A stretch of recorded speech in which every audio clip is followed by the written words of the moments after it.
엄마, 나도 담배 한 대만. 2019년에 개봉한 이 영화는 메리 크리스마스 미스터 모를 제작한 임대영 감독의 작품으로 일본에서 경험한 한 막막한 정서를 바탕으로 그려나갔다고 합니다. 특히 닮은 듯 닮지 않은 일본과 한국의 모습을 그려내며 관객들에게 볼거리를 제공합니다. 한국에 사는 윤희와 일본에 사는 준 카타세, 눈이 오길 기다리는 세봄과 눈이 그치길 바라는 마사코, 이들이 서로 연대하고 사랑을 나누는 모습을 그린 영화 윤희에게 지금 시작합니다. 이곳은 일본 북해도의 오타루 지역. 한 노인이 책상에 놓인 한 편지를 발견하면서부터 모든 이야기가 시작됩니다. 노인은 곧장 그 길로 나가 편지를 붙입니다. 그리고 그 편지는 바다를 건너 한국의 어느 한 아파트로 도착합니다. 그리고 그 편지를 집어드는 윤희의 딸 세봄. 세봄은 편지 속의 글씨들을 되새기며 그 흔적을 쫓기 시작합니다. 오래된 앨범을 펼쳐보기도 하고 편지의 냄새를 맡아보기도 합니다. 그리고 세봄의 반을 찾아온 그녀의 남자친구 경수.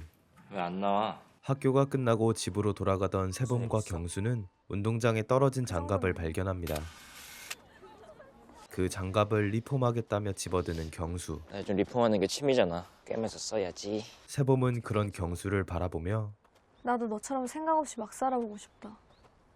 차를 타고 어디론가 향하는 이 여성의 이름은 윤희. 윤희는 주방에서 배식을 하는 일로 생계를 유지하고 있습니다. 담배를 한 대 피우고 집으로 향하던 윤희는 집 앞에서 서성이는 전남편 이노와 마주칩니다. 세봄이 봤으면 가. 술만 마시면 집에 찾아오는 이노의 행동에 부담을 느낀 윤희는 매몰차게 문을 닫아버립니다. 세봄은 사진을 인화하기 위해 삼촌 용호의 사진관을 찾았습니다. 용호는 매번 사물만을 찍는 세봄에게 세봄이 인물 사진 안 찍네? 네, 전 아름다운 것만 찍거든요. 갑자기 세봄은 용호에게 엄마 윤희에 대해 묻기 시작합니다. 오늘따라 세봄이 그러자 왜 자신에게 물어보냐며 세봄을 이상하게 쳐다보는 용호. 이번에는 아빠 이노를 찾아가 윤희와 이혼한 이유에 대해 묻는 세봄. 이에 이노는 세봄에게 이렇게 말합니다. 너네 엄마는 뭐랄까 사람을 좀 외롭게 하는 사람이야. 그날 밤 세봄은 용호에게 전해 들은 말을 윤희에게 물어보기 시작합니다. 윤희는 용호에게 가서 신세지지 말라며 그게 다 빚이라고 말합니다. 엄마 뭐 때문에 살아? 뭐 때문에 살아? 자식 때문에 살지. 그러자 세봄은 대학교를 가면 이곳에 잘 오지 않을 것이라며 자신 때문에 살지 말라고 합니다. 나 자꾸 신세지게 만들지 마. 그거 다 빚이야. 세봄은 윤희에게 눈이 많이 오는 곳으로 해외여행을 가자고 제안합니다. 하지만 여의치 않자 학교에서 하루 종일 엎드려 있는 세봄. 경수는 그런 세봄을 달래주며 자신이 리폼한 장갑의 한쪽을 건넵니다. 선물. 초승달이 은은하게 비추는 밤, 윤희는 우편함에서 자신에게 온 편지를 발견합니다. 편지의 발신인을 확인하고는 숨이 가빠지는 윤희. 그날 밤 잠에 들려는 윤희에게 세봄은 속에 감추었던 말을 꺼내기 시작합니다. 아빠랑 엄마랑 이혼했을 때 내가 왜 엄마랑 산다고 했게. 엄마가 아빠보다 더 외로워 보였어. 혼자서 잘 못 살 것 같더라고. 근데 다 내 착각이었네. 난 엄마한테 그냥 짐이었던 것 같아. 다음날 아침 식당으로 향하는 차에 타지 않는 윤희. 어디론가 걷던 윤희는 지나가는 기차를 바라보며 생각에 잠깁니다. 눈으로 가득 덮인 이곳은 일본 북해도의 오타루 지역. 준 카타세는 아버지의 장례를 치르기 위해 고모 마사코와 이곳에 와 있습니다. 현재 고모 마사코와 단둘이 살고 있는 준은 한국에 있는 윤희에게 편지를 쓴 사람이자 윤희의 오래된 친구입니다. 장례를 마치고 집으로 돌아가는 길, 준은 류스케의 계속되는 소개팅 제안에 되려 윤희를 떠올립니다. 오랜 시간이 흐르고 준은 마음속에 담아두었던 이야기를 편지에 꾹꾹 담아냈지만 차마 보내지 못했습니다. その手紙を送ることはできなかった。私は卑怯だった。あなたから逃げたし、相変わらず逃げている。 동물병원을 운영하는 준 료코의 고양이 월을 치료해주며 료코에게 호감을 갖기 시작합니다. よかったです。 병원을 나와 길을 걷던 준과 료코는 하늘 위에 뜬 달을 유심히 바라봅니다. 今日は月が綺麗ですね。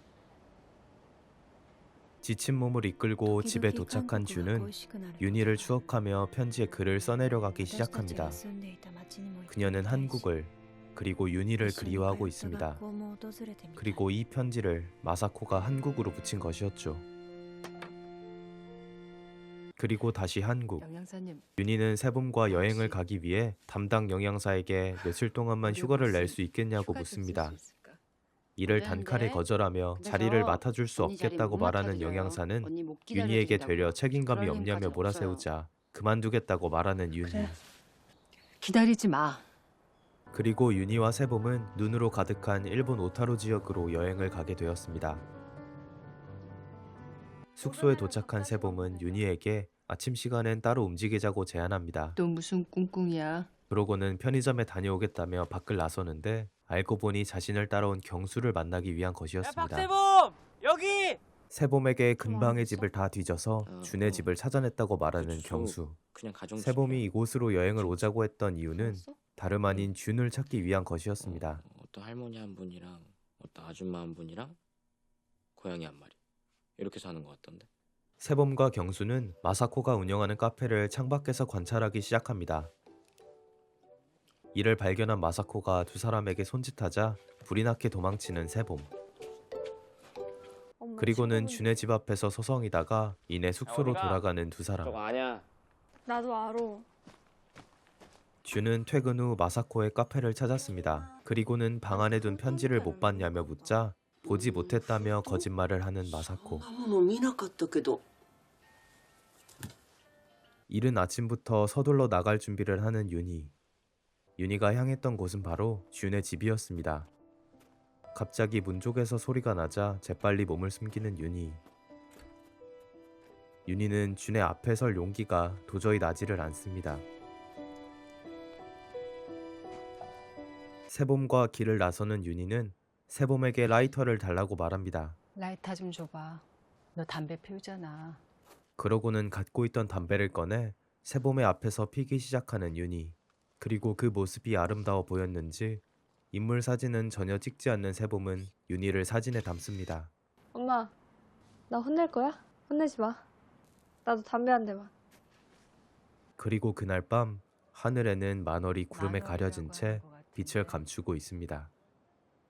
숙소에서 세봄은 윤희에게 연애했던 경험에 대해 묻자 윤희는 잠시 동안 생각에 잠기고는 이렇게 말합니다.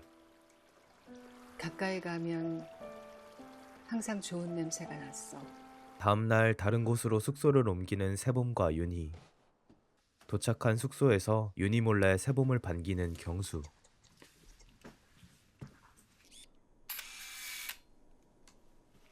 그 카메라.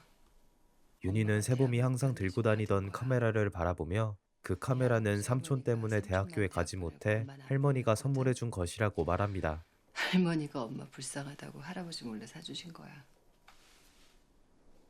퇴근하고 카페를 찾은 준은 마사코에게 연애해본 적이 있냐고 묻자 마사코는 오래전 만났던 한 사람에 대해 이야기를 꺼냅니다. 近づくとトイレの芳香剤の匂いがした人その人がよく行く映画館はいつもトイレの芳香剤の匂いがしたの。たまにその人を思い出す。 눈 덮인 골목에서 눈을 굴리며 장난을 치는 윤희와 세봄. 윤희는 장갑을 한쪽만 끼고 있는 세봄에게 경수가 준 것이냐며 묻자 어떻게 알았냐며 놀라는 세봄. 너 걔랑 통화할 때 엄마 들으라고 아주 홍보를 하던데? 그리고 윤희는 세봄에게 준에 대한 이야기를 꺼내기 시작합니다. 너도 알다시피 여기 엄마 옛 친구가 살아. 아직 만나지 못했다는 윤희의 말에 눈 한 덩이를 던지는 세봄.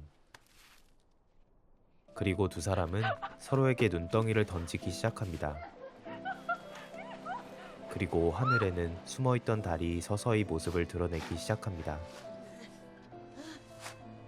다음날 아침 마사코의 카페에 들어서는 세봄. 그리고 그런 세봄을 반갑게 맞이하는 마사코. 자신에게 다가오는 마사코에게 세봄은 준을 아냐며 준을 만날 수 있게 해달라고 I will come 말합니다. back tomorrow morning. Please tell her.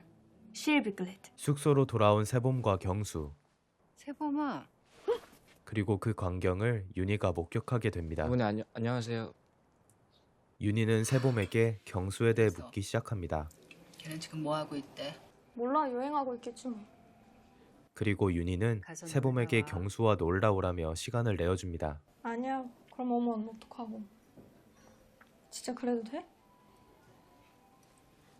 그날 저녁 준은 마사코에게 부모님이 이혼하고 왜 아빠랑 살게 되었는지 이야기합니다. お父さんは私に関心がなかったから。反対にお母さんは私のことばかり気にしてたの。お母さんは私のせいで自分自身を責めてばかりいた。 윤희가 찍어준 사진을 바라보는 마사코에게 요즘 윤희가 꿈에 나온다고 말하는 준. 夢によくユニが出てくるの。 그러자 마사코는 윤희의 딸인 세봄이 이곳에 와 있다며 준을 만나고 싶어 한다는 말을 전해줍니다. 明日あんたに会いたいって言ってたけど。 그리고 다음날 마사코의 카페를 찾은 세봄은 마침내 준을 만나게 됩니다. 세봄은 엄마는 이곳에 오지 않았다며 떠나기 전 마지막 실례가 날인 안 오늘 된다면 밤에 같이 저녁 식사를 할 수 있겠냐고 묻습니다. 오늘 저녁 6시에 뭐 하세요? 저랑 같이 저녁 드실래요? 그리고 밖에서 윤희에게 전화를 거는 세봄. 그런 세봄을 몰래 지켜보는 마사코. 그럼 우리는 이따 저녁 6시쯤에 운하시계탑 앞에서 볼까? 과연 세봄의 노력이 결실을 맺어 어딘지 윤희와 알지. 준은 서로를 마주할 수 있을까요? 결말이 궁금하신 분들은 본편에서 확인해주세요. 지금까지 영화 윤희에게였습니다. 시청해주셔서 감사합니다.